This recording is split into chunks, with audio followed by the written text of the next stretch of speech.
Hey everybody, welcome to the HealthForce podcast, ramsandelitefitness.com, ramsandelitefitness.com. And today we're going to tackle the issue of cardio for fat loss. Cardio for fat loss. So we want to base all of our opinions in science and research, okay? All of them. We want to base our opinions in intelligent thought. We want to be able to craft arguments that make logical sense. We want to be able to craft an argument and essentially be able to explain it to somebody and have it make sense. We don't want to be, somebody that doesn't, sounds like a kook. We don't want to sound like a fanatic. Even if we feel very passionate about a certain topic, or if we, really believe something works, if the science and research is not there, we cannot, in good faith, proclaim that as fact. And unfortunately, a lot of my fellow fitness professionals, and I use the term professional, quote unquote, very lightly because most are anything but that, we now have this circulation of yet another extreme opinion. On one hand, we know clickbait on the internet, extreme statements, extreme opinions, extreme diets, extreme classes. That all sells. It does. There's no doubt about it, and that's why people replicate it, because they want money, they want sales. The integrity of this industry has gone down the toilet. It's been there for quite some time, to be quite honest with you, but the integrity is hands and away probably one of the most the low point of my industry. One of the most frustrating things about my industry is the integrity that you have in other individuals. So, in a world where extremes sell, because everybody's doing it, you've got 95% of people putting out extreme stuff, selling extreme products, telling you to do extreme diets. Because that's what you hear, 90% of the time, that's what most individuals do. When you pay for a service, if you go to a fitness club or a facility or go on a new diet, it's going to be most likely a sort of extreme. And I'm over here I am, running my business with integrity as our gold standard. I'm telling you right now, through this program, partially, through the HealthForce podcast program, through our multiple endeavors, through our different programs that we offer, through the different ventures that we're in, we're bringing integrity back to this industry. I don't give a damn about the rest of you. You want to keep selling the BS? Go ahead. That's where we come in. And unfortunately, yet another extreme statement is this nonsense that cardio is so awful for you. If you do cardio anymore on a treadmill for 45 minutes, those days are, you are wasting your time. You're actually hurting your fat loss chances. We hear that over and over and over again. And, saying to that level is untrue. It's an unfair statement. It's an untrue statement. And either you're ignorant and don't know what the heck you're talking about if you're proclaiming that, or you just don't care because you're selling the next latest squat booty butt camp class. Now, I've been harsh of low-intensity, steady-state cardio. I've been a critic of it in terms of optimization. But I'm not one of these fools that go out there and tell you every time that you run on a treadmill, or every time you go for a walk with your dog, or any time that you decide to do that for cardio, if you decide to do a low-intensity version, that you're actually hurting your fat loss chances, or that it doesn't work, or that you can't lose weight, or that it's... That's an abomination of a statement. It's ludicrous.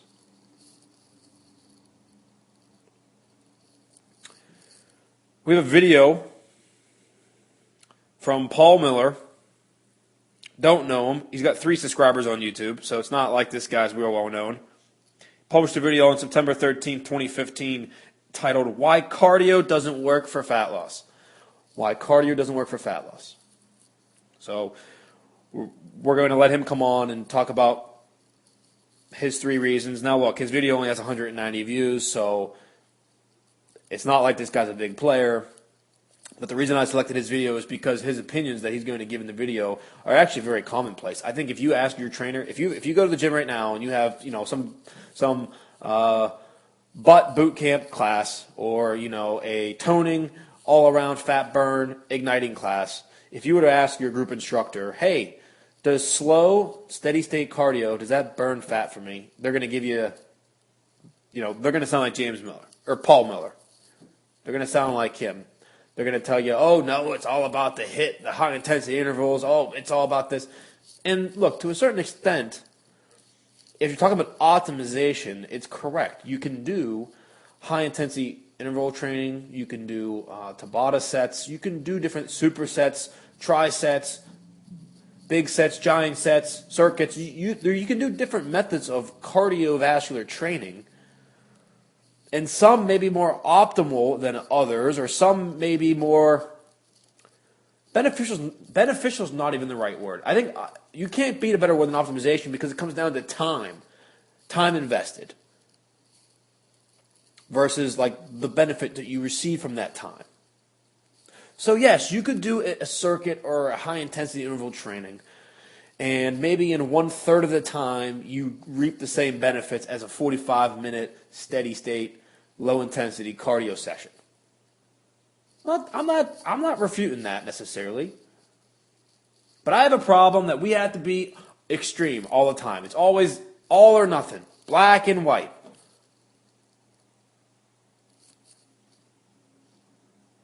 So I'm out here today to show you that, look, if you're somebody that enjoys cardio, if you like to mountain bike or bike in general, if you like to run on the treadmill, if you like to run 5Ks, you like to jog, you like to walk your dog, power run, power walk, you're not necessarily somebody that can never lose weight then. But that's a propaganda, that's what you hear. You're told constantly, if all you do is cardio, you can't lose weight. You got to lift weights, you got to do intensity training, you got to do all the... So I'm going to let Paul Miller talk here for a little bit, and we'll interject as needed. But I'm here today to tell you, if you're somebody that likes lower intensity cardio, it is completely possible to lose weight, especially burning fat. You may have to spend a little more time doing it. There's different considerations. But don't buy into the non-scientific wing of the industry that tells you you can't ever be successful if all you do is cardio. So here we go. Without further ado, Paul Miller. Okay, so first off, cardiovascular training makes you more efficient. And as great as that sounds, it really isn't when it comes to fat burning. Now, if you think about it this way, you go for a run, that run might be 5K, for example, and during that run you might burn 500 calories. Now, the more and more you do that run, the fitter and fitter you get. And the fitter and fitter you get, the easier and easier that run becomes. Now, once you've been doing that run, let's say for a month, instead of burning 500 calories, you'll probably only burn around 250 calories. I don't even understand his point. It's so nonsensical. You become more efficient because of exercise? Yes, Paul, you do. So does everybody else that does any sort of training. If you lift weights, guess what? You become more efficient at that weight, and you can lift heavier weights now. And if you sit there and do push-ups, let's say you do 10 push-ups every day. Yes, eventually the 10 push-ups become easier, Paul. Does that mean push-ups suck? You shouldn't do any push-ups. According to your logic, you have to say yes, do you not? If you're going to sit here and tell me, well, because you become efficient at things, it doesn't work for fat loss. Okay, push-ups. Can't do them again. Crunches. Nope. Forget about them. Anything that you do then, if you adapt, if your body adapts to it, which it will for almost every single thing in the world, shouldn't do it. Now, what kind of logic is that?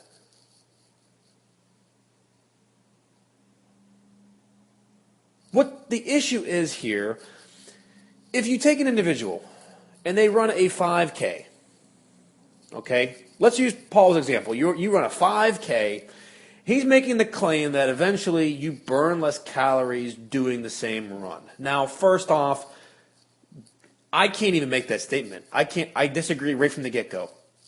Your body may become more efficient cardiovascular-wise, but you know how many factors go into fat loss? Even your resting metabolic rate or how much energy you burn off doing activities. Do you have any idea how much influence there is from other things?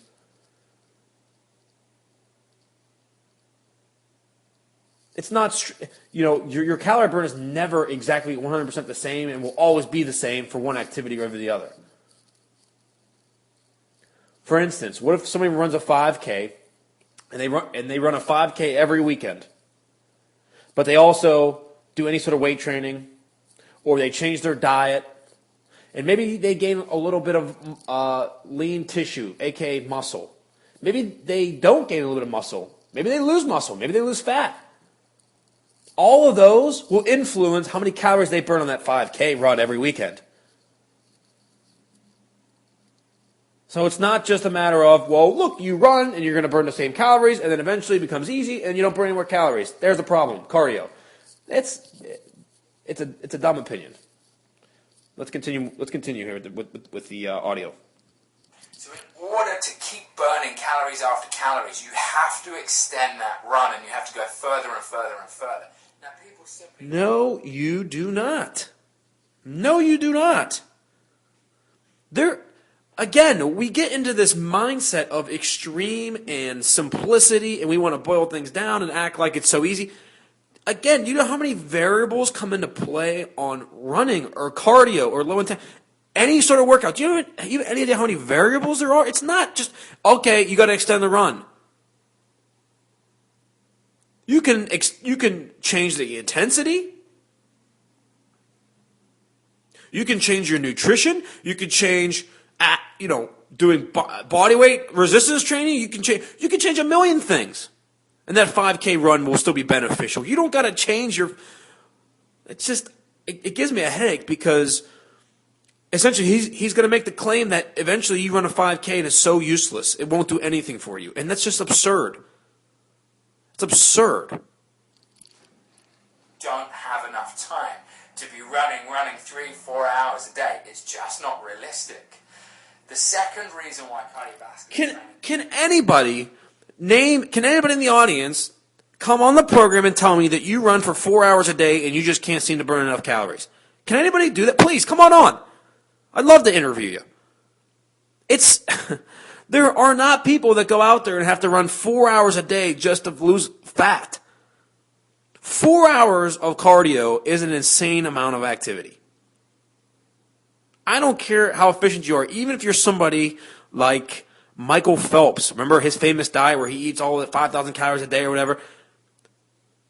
So what? He does his swimming every day. He trains.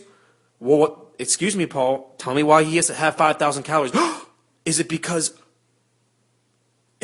he still burns calories and has to eat that just to maintain his weight? Oh, he does. Tell me, Paul, then why can't Michael Phelps just swim every day and then eventually the calories that he burns off will get down to zero? He won't burn anything. He'll become so efficient at swimming. Paul, tell me. Isn't particularly effective is because there's no calorie expenditure after the workout.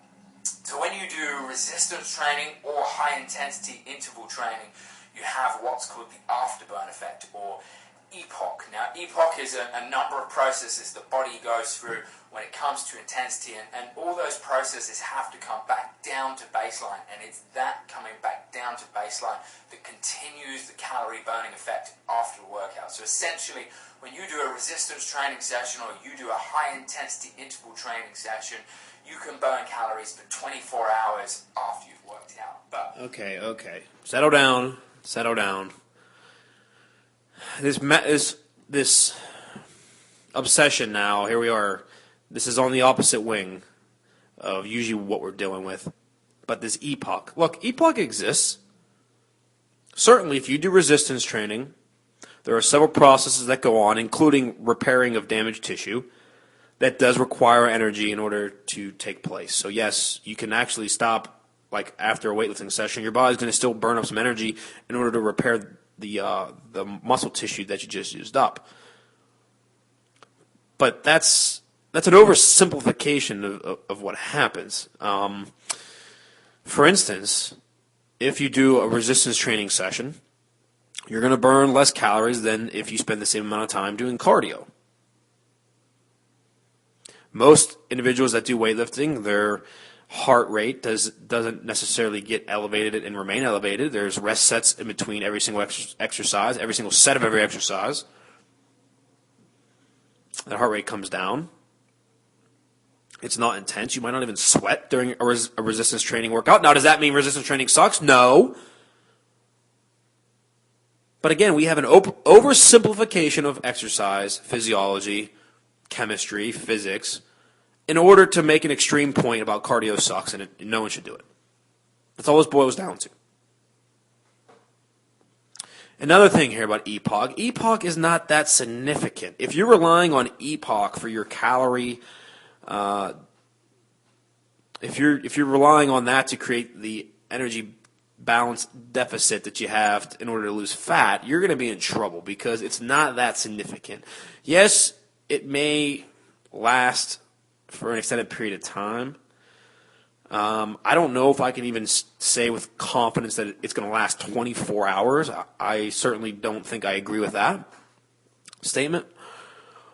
Otherwise, well, let's put it this way. The real benefit that comes from EPOC or resistance training is the actual building of lean muscle tissue. Lean muscle tissue requires energy to maintain. Therefore, somebody that has more lean and has more muscle and less fat typically will burn more calories on a daily basis without physical activity. So you could have two individuals, they both weigh 200 pounds, but if somebody has a much higher percentage of muscle mass compared to fat mass, so if one individual is muscular and the other one is fat, the person that is muscular will burn more calories if they both just sat on a couch and didn't move all day. So that's the real benefit of resistance training. It's not necessarily EPOC. Oh my God, I get to burn more calories. No, it's not necessarily that. It's the impact it could have on your metabolic rate on a daily basis. So even if it's only 100 20, 50 calories a day extra that you burn because you have more muscle now, that times 7 is 350 calories a week. Again, nothing critical, but it's essentially free because it's just a maintenance of your current body levels. And you have to do a lot of things right. You have to eat the proper way. You have to have a high-protein diet. It's not as easy as, hey, let me just go do Tabata sets for 10 minutes. I'm going to have EPOC, and I'll burn so much more fat than if I get on a treadmill for an hour. Or his example, if he runs a 5K every weekend. I thoroughly disagree with that. Let's see if he has any more points to make. When you're doing long, slow duration cardiovascular exercise, that's it. Once you stop doing what you're doing, you stop burning calories. So in an hour of training, yes, you may burn 500 calories, but that's it. It doesn't go any further than that. And the final reason why... Yeah, I understand this, Paul, but what you're not understanding is if you burn 500 calories in an hour doing cardio, good luck trying to burn that many calories in a resistance training session. You'd be lucky if you get 200 calories burned in a traditional weightlifting session. Now, if you want to cross some weightlifting with high-intensity training, you can do supersets, circuits, what have you. You might get closer to 500 calories in the hour. You might even get there, and then get your EPOC and get the benefits of building muscle tissue. But you have a trade-off, and that comes in intensity. Maybe somebody doesn't like to do high intensity. It's too hard for them or whatever. I don't know. Everybody's different. You can't just prescribe things, across the board and just say, look, here's how it is. Somebody might not. They might really enjoy running 5Ks or jogging or going on a bike ride. They might really enjoy that. And the fact that you come out with a video and want to tell them it won't work for fat loss, to me, is absurd. And it hasn't even got you many clicks. You have 191 views, for God's sake. So your clickbait ain't even doing its purpose. So unfortunately, the 191 people that watch this video, they might now be influenced by you, and you don't even get your results that you're looking for, your clicks. Stupid. Cardiovascular training isn't particularly effective is because not only will you burn, yes, some fat, but you'll also start burning muscle. And muscle is... No, you do not.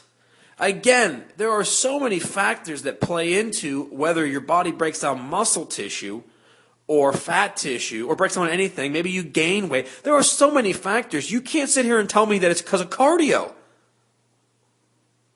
Never in the history of the world is somebody going to get on a treadmill, run for an hour, or run a 5K every weekend, and that's going to result directly in fat gain or the loss of muscle.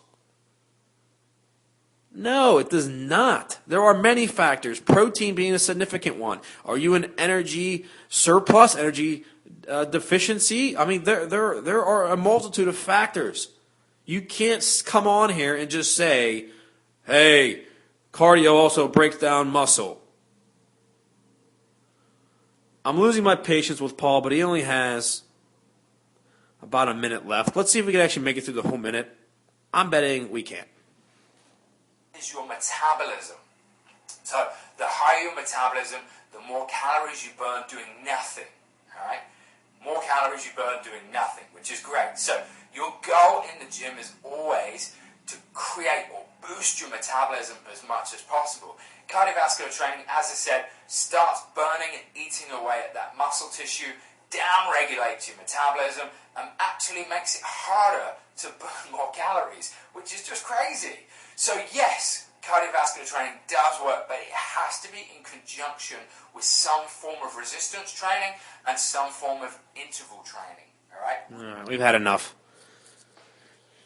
There he is. You heard the claim, folks. Have to do this. You got to do this. Only way. Yep, it can work, but only if you do this. There's Paul Miller. Nice name, Paul. Very, very unique. Not. Hope you guys find this entertaining, at least. I really, probably raising my blood pressure on these podcasts on certain points, but if it's all in good fun and you guys enjoy these and can learn something at the same time, hey, let's do it, right? Put my life on the line. Now I'm going to read a breath of fresh air, and I want to bring some sensical, some normal information to this podcast. Article entitled "Cardio Lowers Resting Metabolic Rate: A Fairy Tale."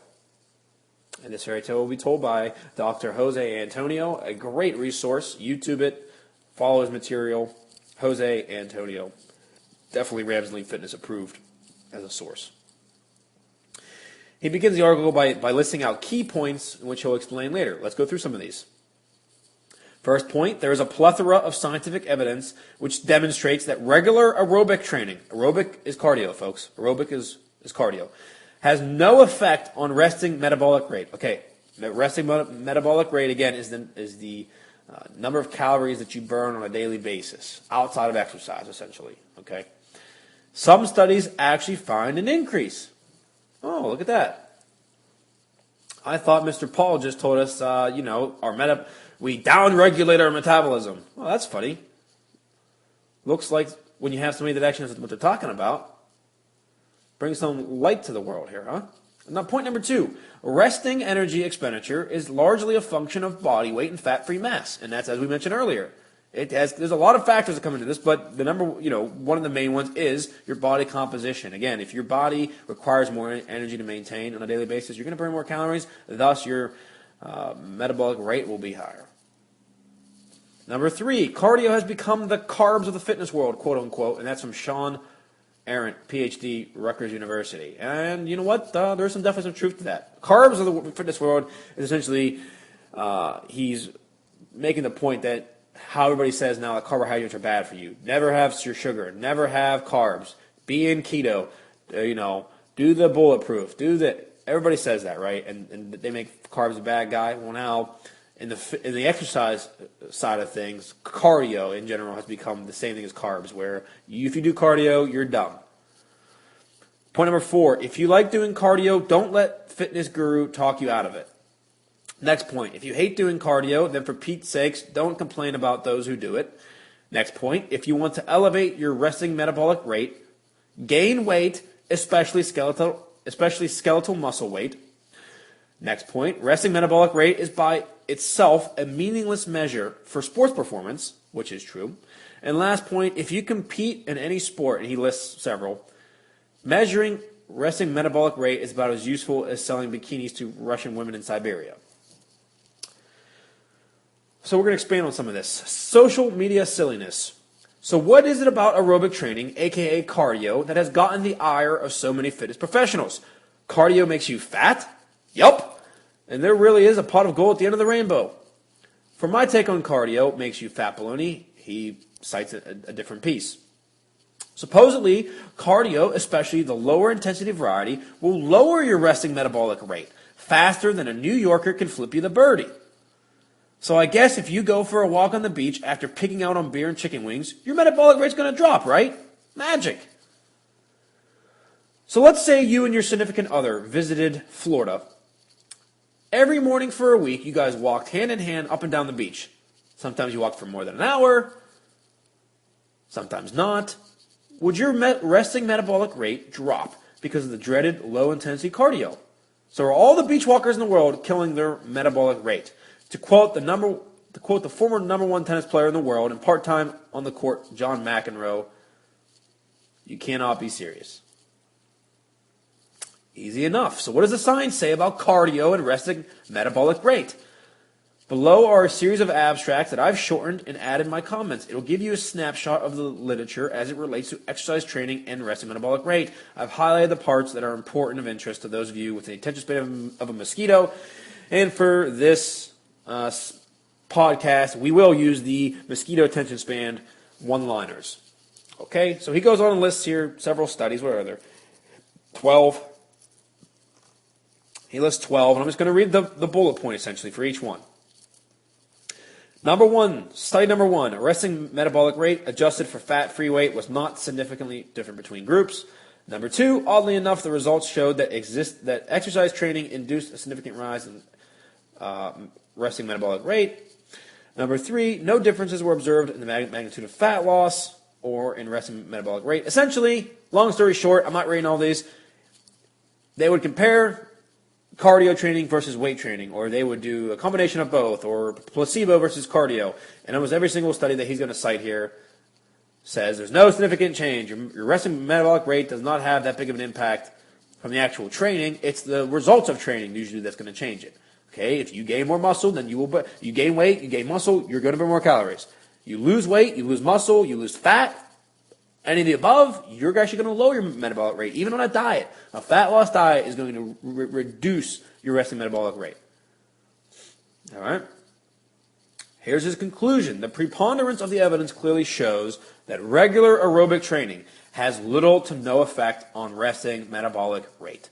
So you can put the notion of cardio lowering this in the trash bin where it'll join the cardio makes you fat dopiness. So if you love cardio, keep doing it. It's not going to ruin your metabolism. If you want to increase your resting metabolic rate, then you lift weights and gain lean body mass. On the other hand, if you exercise too much and you eat too little and you lose body weight and lean body mass, then your resting metabolic rate will drop. But who in their right mind does that? Dr. Jose Antonio, folks. So in conclusion, in summary of today's podcast, the big takeaway. What's the big takeaway? I want you guys to understand that training, nutrition, weight loss, fat loss, this is such a complex industry. It really is. And I know you're thinking out there, well, I can work out, I don't need help, I don't need a fitness coach, I don't need a personal trainer, I don't need to read, Okay, fine, got it, go ahead. But I'm telling you, there is so much information that if this is not your career, you're not going to be able to necessarily stay up to date on everything that comes into this industry, the latest findings, the different processes, learning. You could sit there and study just the nutrition side for infinity.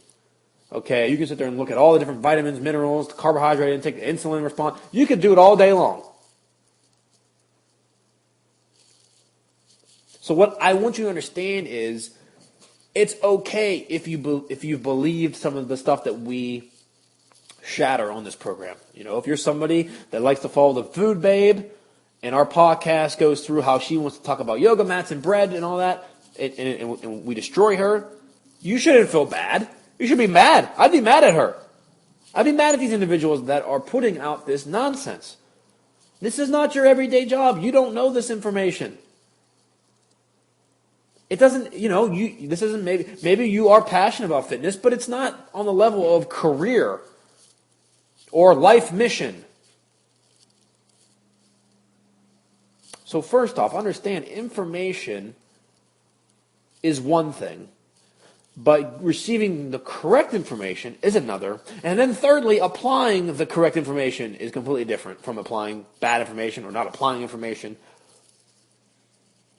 This industry is complex, regardless of what the fanatics will tell you, regardless of what the groupie classes want to tell you. How about that? There we go. Why don't we call all the people that love the classes of 20 to 50, why don't we just call them groupie classes? I like that. It's catchy.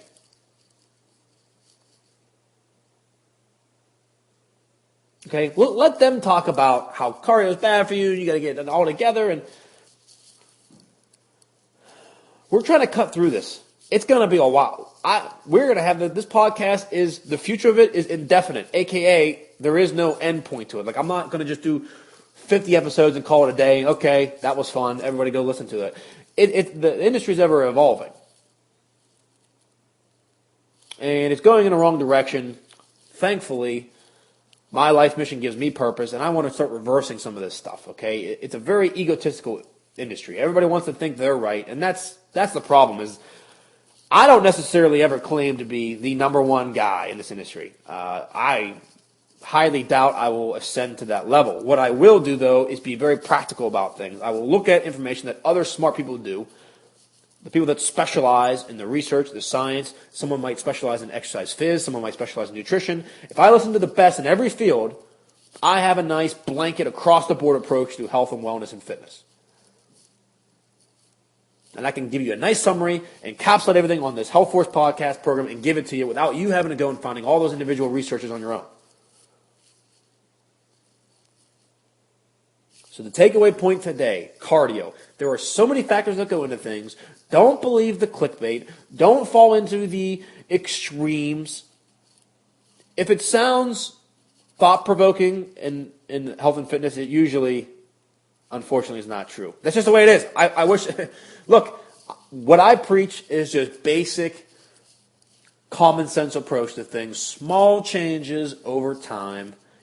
If you want to gain weight, eat a little more food than you burn off and weight train. If you want to lose weight, eat a little less than what you probably do now and exercise a little bit more. I know, crazy, right?